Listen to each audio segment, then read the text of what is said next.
ఇదే ఆ విజయనగర సామ్రాజ్య నేల, మేధావుల పూలమాల. శ్రీకృష్ణ దేవరాయుని పాలనలో ప్రజల ఆనందహేళ.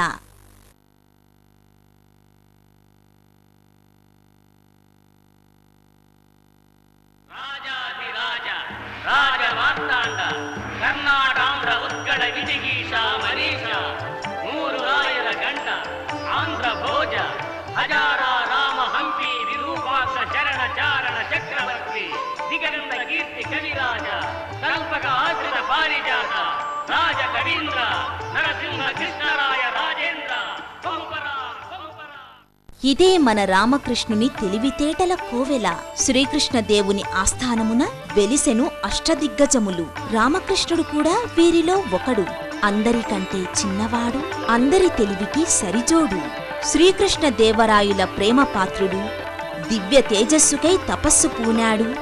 లోకమాతను ప్రసన్నం చేసుకున్నాడు. పరమ పావని, లోక కళ్యాణి, మహాకాళి దీవనల పాత్రుడైనాడు. తెలివితేటల ప్రసాదం జుర్రుకున్నాడు. తన మాటతో నవ్వు పుట్టించి, ఆ నవ్వులో సమస్యకు సమాధానం అందించి ప్రజల హృదయాలలో నిలిచిపోయాడు.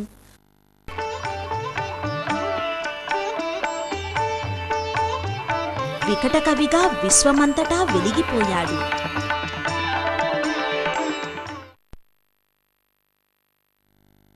మొదటి కథ తెలివి తక్కువ దొంగల కథ. మొదటి కథలో చూద్దాం పద.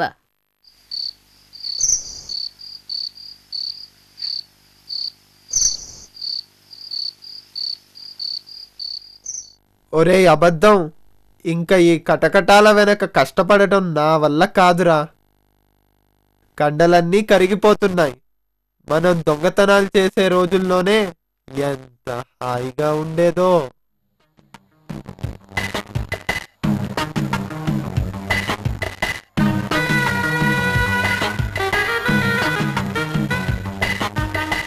దొంగల మాటలు విన్న మహారాజు వారికి ఒక పరీక్ష పెట్టారు.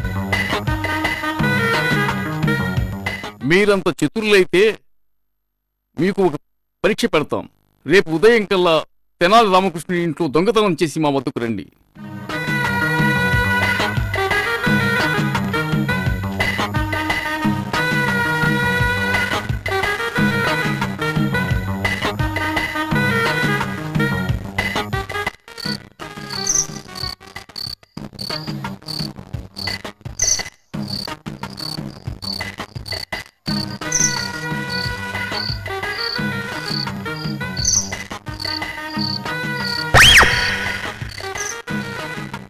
దొంగల్ని పసిగట్టిన తెనాలి రామకృష్ణుడికి ఒక గొప్ప ఆలోచన వచ్చింది.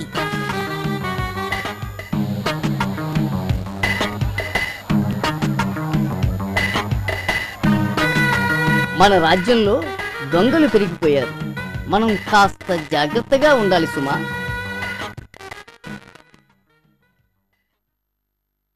మన బంగారు ఆభరణాలన్నీ తీసి మూట కట్టి బావిలో దాచేద్దాం పద. దొంగలు వినేట్టు బంగారం అంతా మూటకట్టి బావిలో పారేద్దామని చెప్పి బంగారం మూట బదులు వేరే మూటను బావిలో పారేస్తాడు.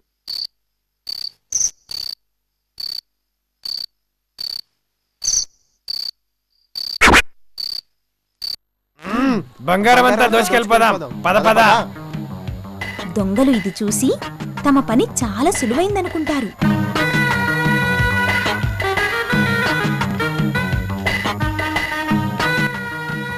అమ్మ బాబోయ్, ఎంత లోతుందో! ఇప్పుడు ఈ నీళ్ళని తోడేస్తే గాని మనకు బంగారం చిక్కదు.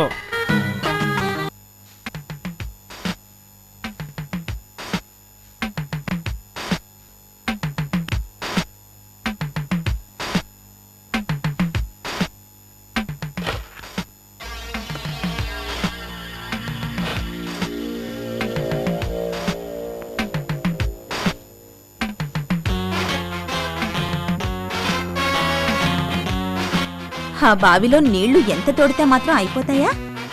వారి తెలివి తక్కువతనానికి ఇదే నిదర్శనం.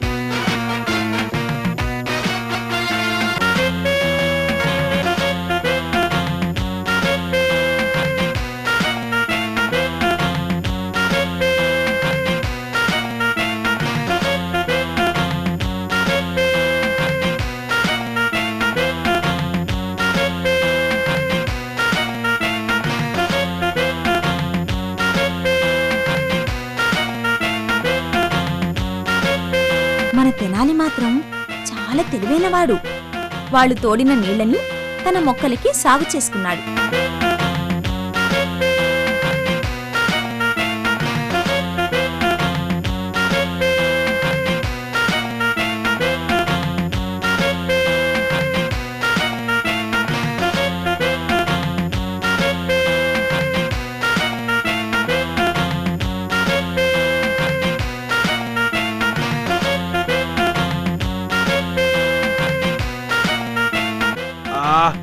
చచ్చాను అమ్మా.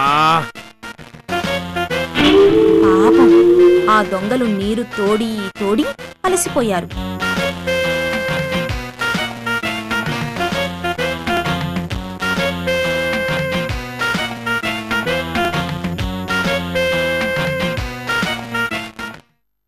ఎవరక్కడ? ఈ దుష్టులను బంధించండి. వీరు తెలివి తక్కువ దొంగలు, దొంగతనము చేయడం రాని మూర్ఖులు. తక్షణమే వీరిని బంధించండి. ఇట్టి దొంగలు మన రాజ్యంలో స్వేచ్ఛగా తిరిగేందుకు అర్హులు కారు. ఈ దుష్టులను బంధించండి. వీరు తెలివి తక్కువ దొంగలు, దొంగతనము చేయడం రాని మూర్ఖులు.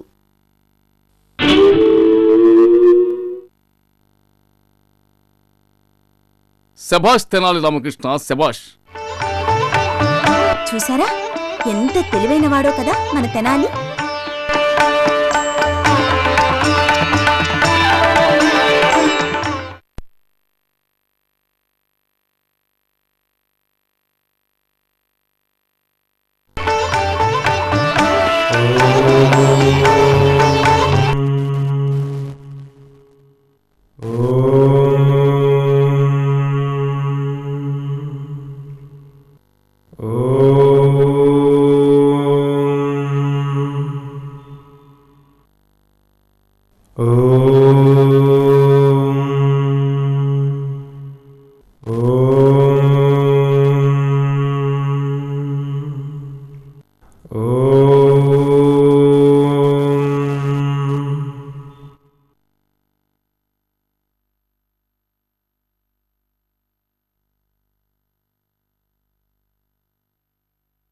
తెనాలి రామా, నీ తపస్సుకు నేను ప్రసన్నురాలినైతిని.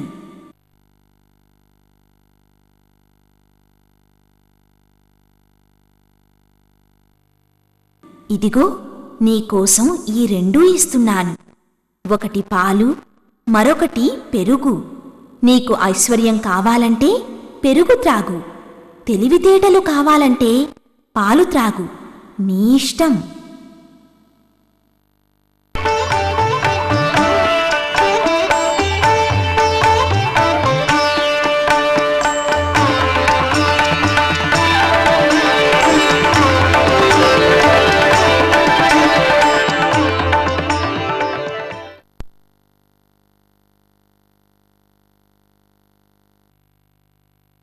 తెనాలి రామా, నీ వికట కృత్యం వలన నీకు తెలివితేటలతో పాటు సిరి సంపదలు కూడా ప్రాప్తిస్తాయి. నీవు ఇకపై వికట కవిగా పేరు ప్రఖ్యాతలు గాంచెదవు.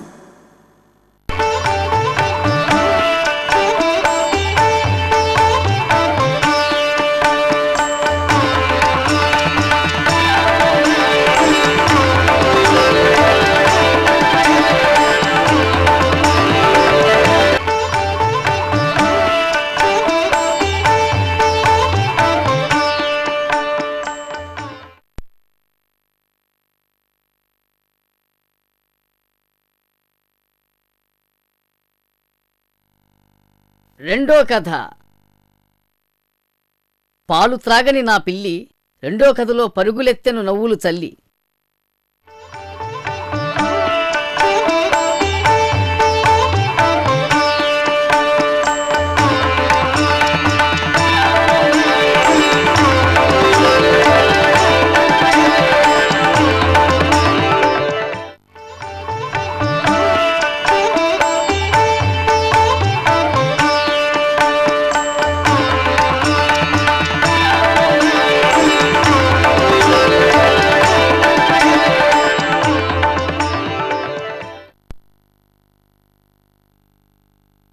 ప్రభు, మన రాజ్యంలో ఒక తీవ్రమైన సమస్య వచ్చింది. రాజ్యంలోని ప్రతి ఇంట్లో ఎలుకలు అల్లకల్లోలం సృష్టిస్తున్నాయి.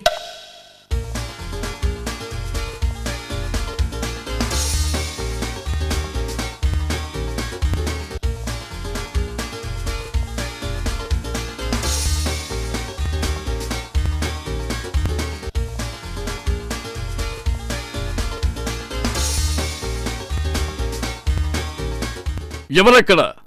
శీఘ్రమే ఈ సమస్యకు పరిష్కారం యోచించండి. రాజ్యంలోని ఎలుకల సమస్యకు రాజుగారిచ్చిన పరిష్కారం ఏమిటంటే ప్రతి ఇంట్లోనూ ఒక పిల్లిని పెంచమన్నారు. మరి ఆ పిల్లికి ఆహారం కావాలి కదా, అందుకు ఒక ఆవును కూడా ఇచ్చారు.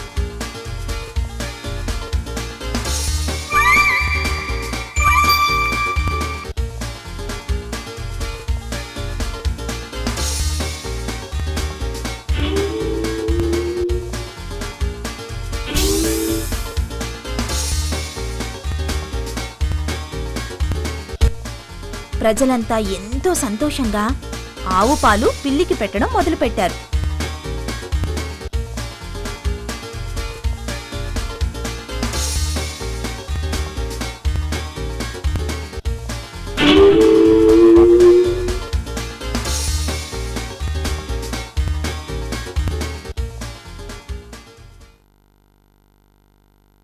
కాని తెనాలి మాత్రం తెలివిగా పిల్లికి పాలు పోయలేదు.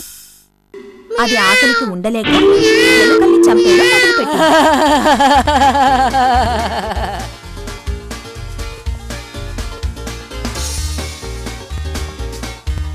ఆ తరువాత వేడివేడి పాలు దాని ముందుంచాడు. పాలకి మొహం వాచి ఉన్న పిల్లి ఒక్కసారిగా పాలలో మూతి పెట్టింది. మూతి కాలి అది చిందులేయడం మొదలుపెట్టింది. పిల్లి ఇక పాలు తాగడం మానేసింది. ఇలా తెనాలిరాముని వీధిలో ఎలుకల సమస్య పూర్తిగా పరిష్కృతమైంది.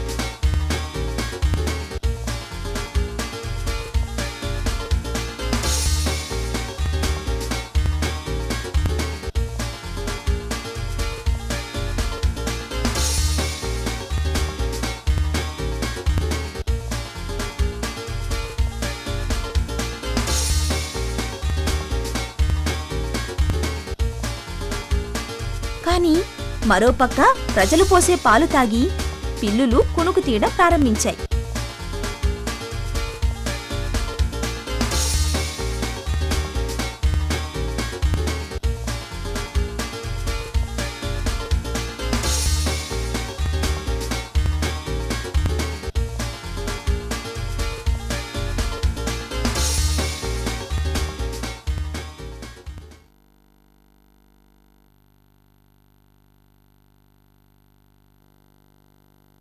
రాజగురువు, ప్రజలకు మేము ఇచ్చినటువంటి పిల్లులు వారి ఎలుకల సమస్యను పరిష్కరించినవా? సమస్య పరిష్కృతమైనది. కానీ రామకృష్ణుల వారి పిల్లి మాత్రం పక్కచిక్కిపోయి నీరసంగా ఉంది. తక్షణమే రామకృష్ణుల వారిని మా వద్దకు ప్రవేశపెట్టండి.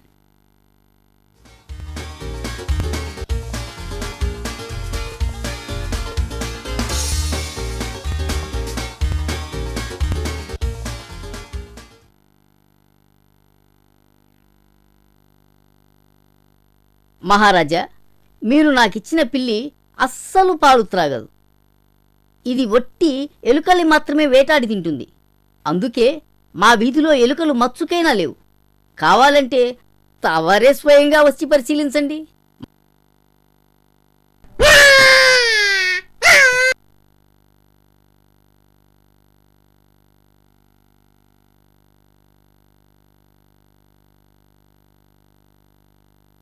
ఏమి విచిత్రము! పిల్లి పాలు చూసి పారిపోవుటయ్యా? ఇందులో ఏదో మర్మముంది. మహారాజా, నన్ను ఈ విషయాన్ని వివరించనివ్వండి. రాజుగారికి తెనాలిరాముడు జరిగిందంతా వివరించాడు.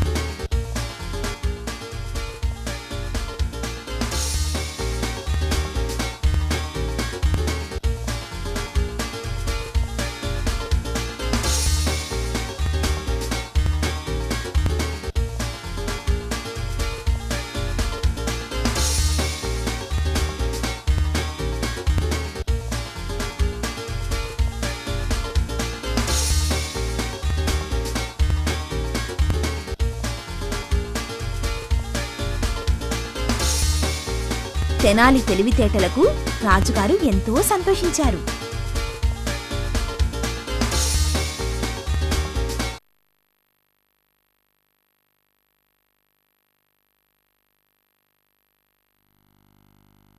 మూడో కథ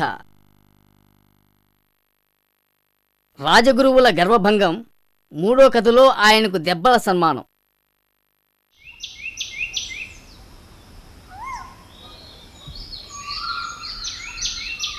ఈ కథలో తెనాలిపై ఎప్పుడూ చాడీలు చెప్పే రాజగురువు గర్వం అణిచేందుకు తెనాలి ఏం చేశాడో చూద్దామా?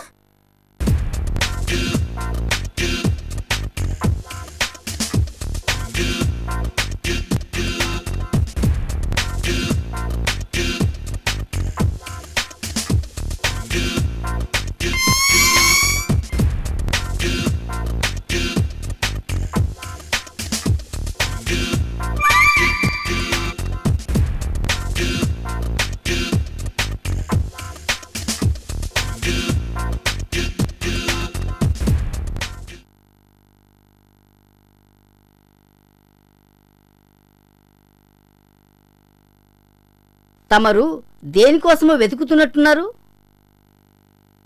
తెనాలి, మా వస్త్రాలు మాకిచ్చేయ్. తప్పకుండా. కానీ తాము నన్ను మీ భుజస్కంధాలపై ఎత్తుకున్న పిదపనే తమ వస్త్రాలు తమకిస్తాను.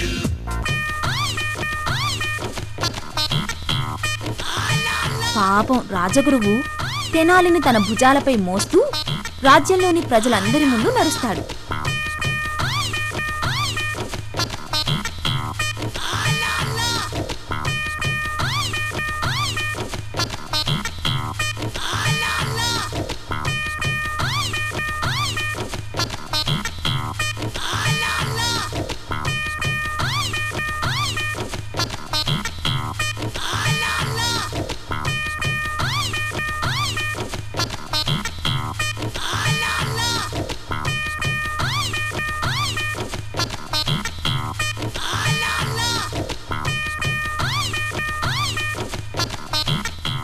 దూరంగా ఉన్న కోటలో నుండి రాజుగారు ఈ దృశ్యాన్ని గమనిస్తారు. కాని వాళ్ళిద్దరూ ఎవరో గుర్తుపట్టలేక రాజు తన భటులతో, ఎవరక్కడ? ఆ అమాయకుని భుజాలపై ఎక్కి ఊరేగుతున్న ఆ వివేకిని చెంపదెబ్బ కొట్టిరండి.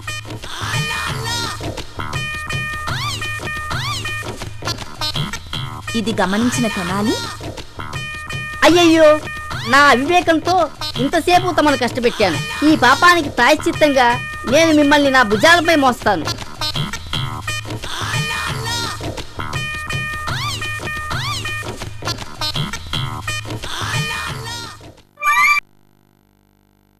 ఏమయ్యా పెద్ద మనిషి, ఒక అమాయకుడి భుజాలపై ఎక్కి అతన్ని కష్టపెట్టడానికి సిగ్గుగా లేదో?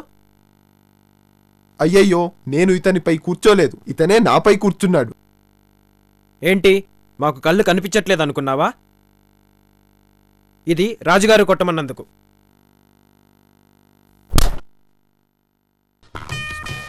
ఇది మాతో అబద్ధం చెప్పినందుకు. ఇలా ప్రజలందరి ముందు తెనాలి రాజగురువుకి గర్వభంగం చేస్తాడు. నన్ను రాజగురువులు ప్రతిసారి అవమానించడం చూసి నేను వారికి తగిన గుణపాఠం చెప్పాలనుకున్నాను. అంతకు మించి నాకు ఎటువంటి దురుద్దేశం లేదు మహారాజా.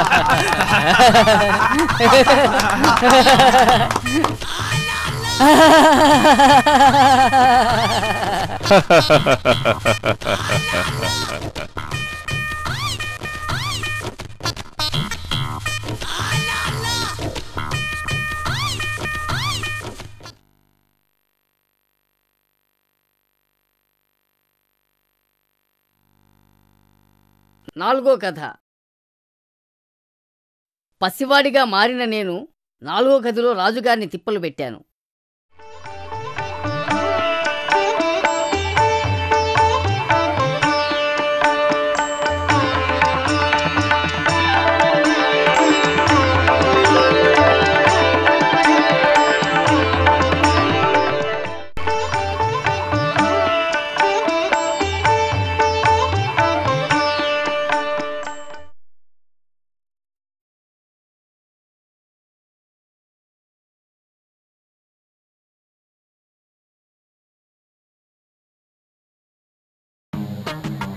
ఆ రామకృష్ణుల వారి కోసం సభ ఇంకెంతకాలం వేచి ఉండవలే?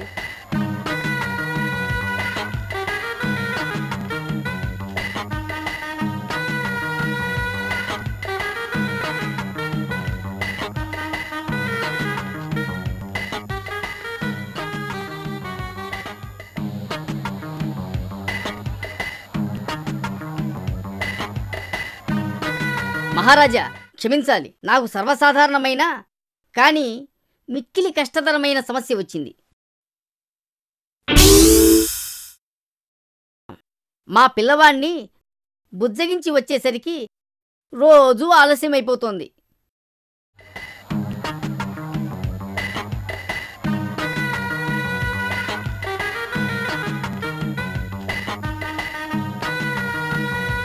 ఒక తండ్రిగా బాధ్యతలు నిర్వహించడం బహు కష్టం. మహారాజులు, మీకు ఈ సమస్యలు అర్థం కావు. మీరే తండ్రి అయితే మీకు తెలుస్తుంది.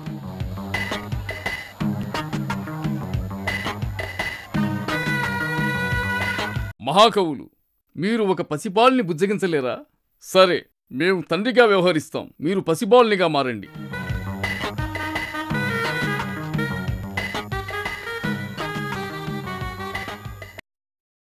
ఆహా, అలాగే మహాప్రభు, మీ ఆజ్ఞ.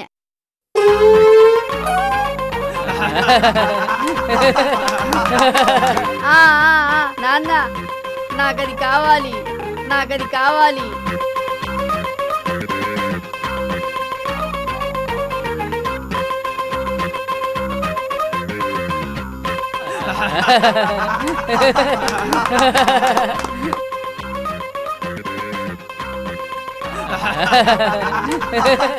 చెప్పు కన్నా, ఏం కావాలి?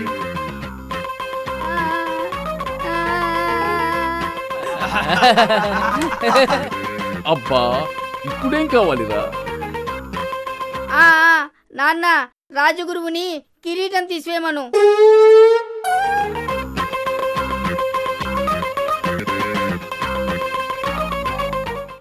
రాజుగురు, మీ కిరీటం తీసివేయండి.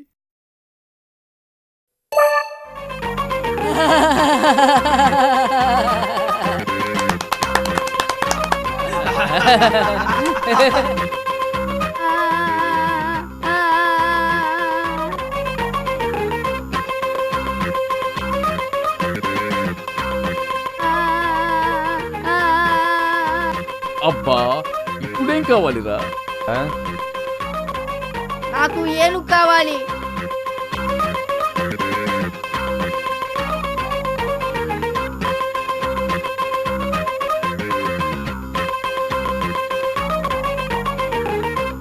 ఎవరక్కడ? ఒక ఏనుగును తీసుకురండి.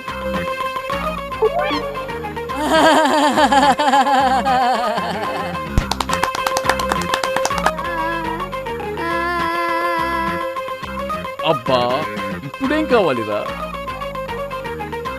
ఆ ఏనుగుని కూడా నన్ను ఎత్తుకున్నట్టు ఎత్తుకో మరి. హా,